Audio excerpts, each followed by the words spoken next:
বাবান কি করছিস? উল বুনছি। তো ওদের আজকে স্কুলে উলের কাজ শেখানো হবে, সেই জন্য ম্যাম উল কাটা নিয়ে যেতে বলেছিলেন। তো আমি কিনে দিয়েছি ওকে। তো আজকেই ফার্স্ট মানে স্কুলে গিয়ে শিখেছে। কালকে রাত্রে আমি একটু শিখিয়ে দিয়েছিলাম। তো স্কুল থেকে আসার পর থেকে দেখো শুরু করেছে, উল বুনেই চলেছে। মানে ঘুমোয়নি, রেস্ট করেনি, কিচ্ছু না, তখন থেকে উল বুনেই চলেছে। কি বানাবি? পুতুলের জন্য কিছু একটা বানাবো। পুতুলের জন্য কিছু একটা বানাবে। তাছাড়াও ও যখন স্টার্ট করেছে তখন ওর বাবাকে বলেছে ও নাকি বাবার জন্য সোয়েটার, মাফলার, টুপি সব কিছু বানাবে। মানে এত কিছুও বানিয়ে ফেলবে। মানে আজকেও স্টার্ট করেছে, আজকেও এতগুলো স্বপ্ন দেখে ফেলেছে। বানাতে ভাল লাগছে। দেখি কতটা হলো। এটা করে নিই।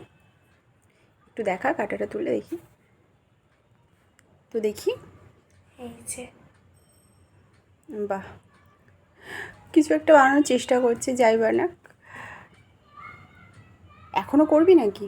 হ্যাঁ, এখনো ও করবো। এখনও বুনেই চলবে। মানে আমাদের ছোটোবেলায় যেমন নতুন কিছু শিখলে সেটার প্রতি একটা আগ্রহ থাকতো, তো সেটাই হয়েছে। স্কুল থেকে আসার পর থেকে শুরু করেছে। ফার্স্ট টাইম তো অনেকবার খুলেছে, ফাইনালি ও এখন করতে পারছে। তো দেখো কতটা বুনে ফেলেছে, ওগুলো বুনেই চলেছে। মানে এখন 2-3 দিন এটা চলবে। তো চলো, টাটা।